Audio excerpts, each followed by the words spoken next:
Si tu entends ceci maintenant, c'est pour toi, pas pour tout le monde.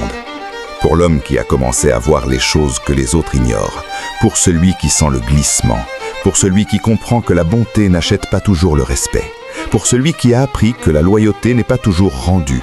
Le monde sourit à la force, le monde teste la douceur. Tu connais ce poids, il te plaque la poitrine la nuit, il te pousse à parler moins, il t'oblige à regarder les gens plus longtemps. Quelque chose change en toi, pas à la surface, plus profond. Une petite vertu meurt, naïveté, ce mot qui te faisait croire que l'honnêteté suffisait. Il casse, et quand il casse, tu deviens différent. Tu crois encore en l'espoir, garde-le. L'espoir donne une direction, mais la naïveté te rend aveugle. Elle te force à confondre intention et résultat. Elle t'empoisonne avec des illusions. La vérité te frappe. Elle est froide, elle est simple. Les hommes bougent selon leur intérêt, pas selon ton cœur.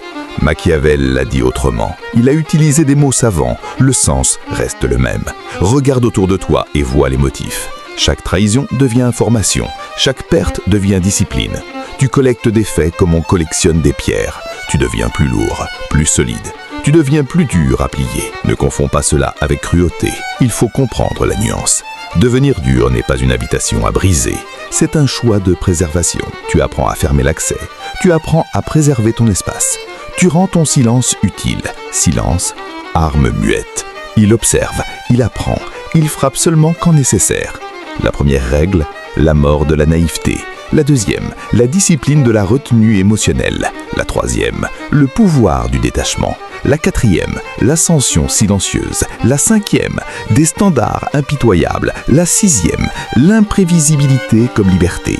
La septième, la solitude qui forge. La huitième, un esprit qui refuse de se briser. Enfin, l'homme intouchable.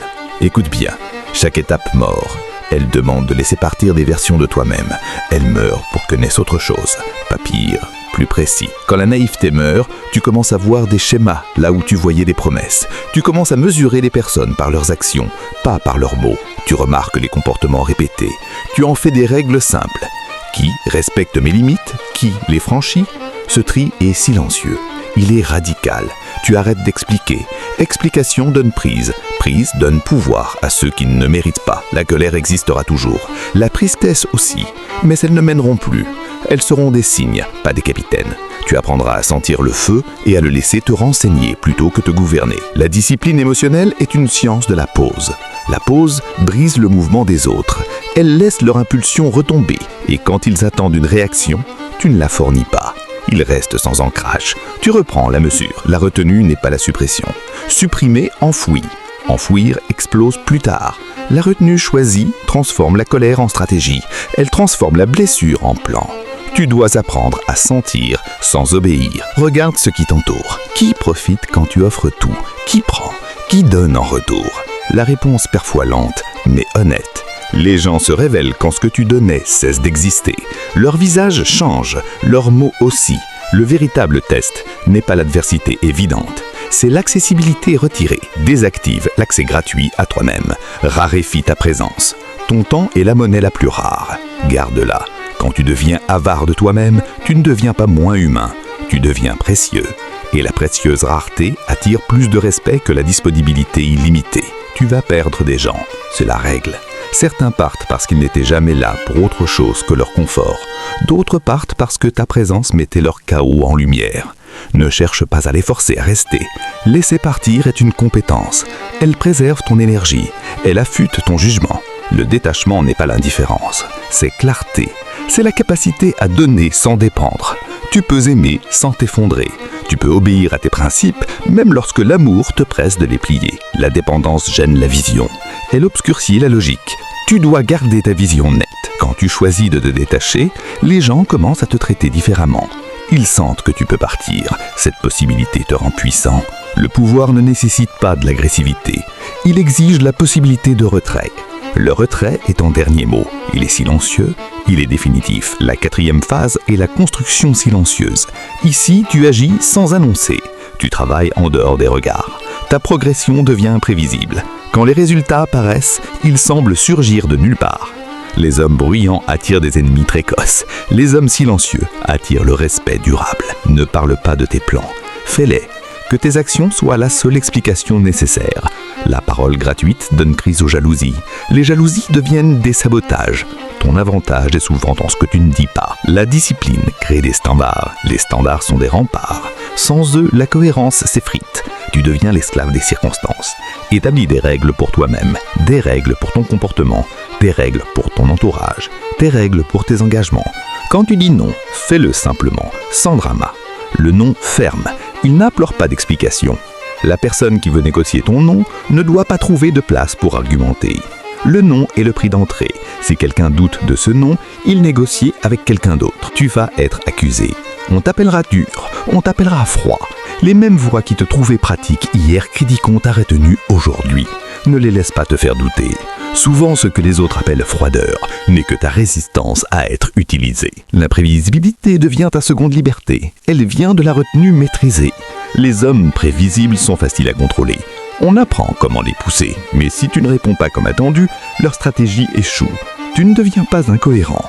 Tu deviens délibérément imprévisible. Tes principes ne changent pas. Ta manière d'appliquer ces principes change selon le besoin. Cela crée du pouvoir, pas de la terreur. De la liberté. Les autres ne peuvent plus anticiper pour te manipuler. Ils doivent s'adapter. Et l'adaptation leur coûte de l'énergie. Pendant ce temps, tu gagnes du temps. Le temps de penser. Le temps d'agir au moment le plus profitable. La solitude suivra. Prépare-toi. Elle est lourde au début. Tu verras des matins vides qui te rappellent ce que tu as perdu. Mais écoute, la solitude n'est pas un vide. C'est un laboratoire. C'est là que tu sculpteras ton esprit. Seul, tu peux observer sans te devoir te justifier. Tu peux corriger sans distraction. La solitude calme la fièvre. Elle enlève les spectateurs. Toute décision que tu prends en ton propre nom devient vraie. Et la vérité a un coût. Ce coût s'appelle être incompris. Une vérité difficile. La croissance éloigne. Ce n'est pas un jugement, c'est une conséquence. Tes priorités changent. Les conversations superficielles te lassent. Les soirées sans sens fatiguent. Tu partiras plus tôt, tu répondras moins aux messages. Ton cercle se resserrera. Mais la nuance repose ici. La solitude doit forger, pas enfermer. Garde la porte ouverte aux gens qui partagent ta rigueur. Choisis la compagnie par qualité, pas par quantité. La présence choisie devient un luxe partagé, pas une nécessité désespérée. Arrive alors l'épreuve, la tempête. Maintenant, tout ce travail est mis à l'épreuve. La vie ne simplifie pas parce que tu t'endurcis, elle teste. Et souvent, elle augmente la difficulté. Les défis deviennent plus durs, parce que les gens qui aidaient utiles disparaissent, parce que le monde ne s'inquiète pas de ton évolution. Ce que tu as appris devient ta compagne. Ne fuis pas la douleur, utilise-la. La douleur révèle un point faible. Un point faible devient une instruction. Répare, renforce, avance. La résilience n'est pas un état, c'est une pratique répétée. Quand tout s'effondre autour de toi, ton esprit doit rester intact. Ce n'est pas de l'insensibilité, c'est une préparation systématique. Tu as déjà trébuché, tu sais te relever. La surprise a perdu son pouvoir sur toi. Il y aura toujours des zones plus rapides. Il y aura toujours des imprévus. Mais tu te tiens ferme. Tu refuses la panique. Tu transformes la perte en donnée, puis en stratégie. C'est là la vraie différence. Enfin, la touche rable n'est pas un mythe. C'est un état obtenu.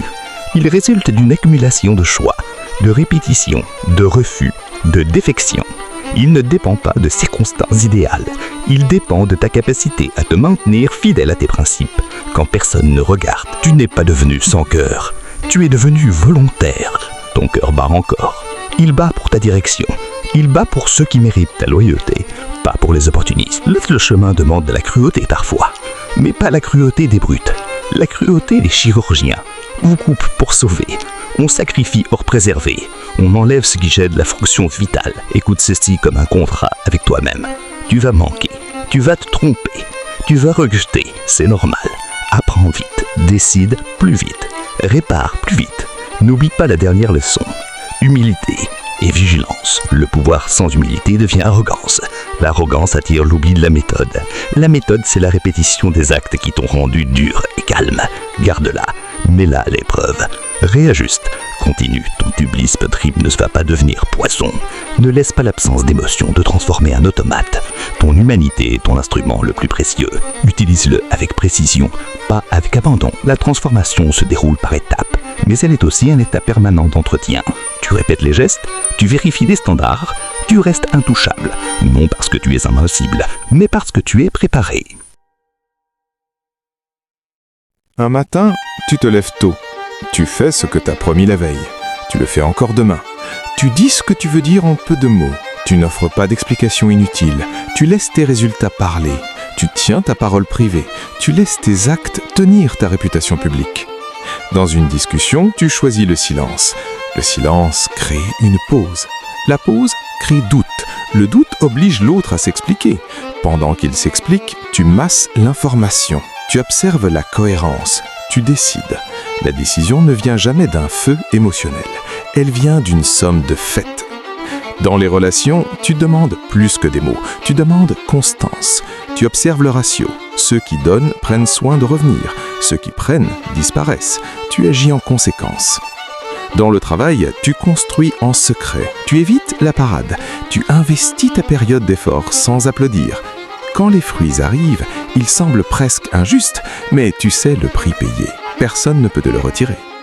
Quand l'attaque arrive, tu ne matches pas l'intensité. Tu temporises, tu mets de l'ordre, tu appliques. Ta réponse est proportionnelle et précise. Le bruit diminue, la situation se dissout. Ton entourage commence à te sentir comme un rocher. Un rocher ne se plaint pas, il ne joue pas, il contient. Les gens viennent pour s'appuyer, certains partent parce qu'ils refusent d'être mis en miroir, les vrais restent. Il y aura des moments du doute, des nuits où tout semble petit.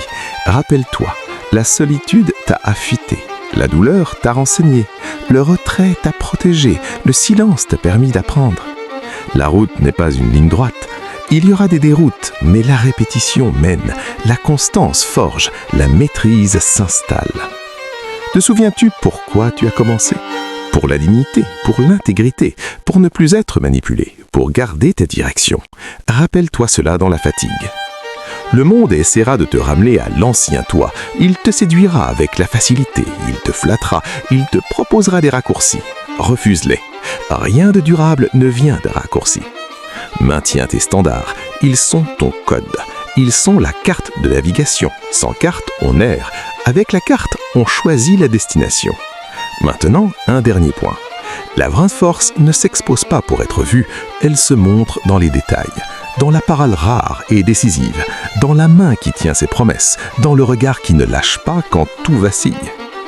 Si tu as entendu tout cela, tu es déjà en chemin. La transformation est en marche. Tu as perdu des choses, mais tu as gagné ta direction. Tu n'es pas devenu sans cœur, tu es devenu maître de lui. Répète ces mantras en silence. Je choisis clarté plutôt que confort. Je contrôle mes réactions. Je marche avec but, je me retire quand nécessaire. Je construis en silence. Je ne demande pas d'approbation. Je suis maître de mes standards. Le froid dont on t'accuse est souvent la conséquence de ton refus de te laisser dominer. La dureté est souvent la cage que tu poses autour de ton feu sacré pour le protéger. Ne le regrette pas, entretiens-le. Le chemin vers l'intouchable n'est pas une punition, c'est une responsabilité, une lourde mais noble. Sois vigilant, sois humble, sois constant. Et au fond, sois toi, plus précis, plus net, plus vrai.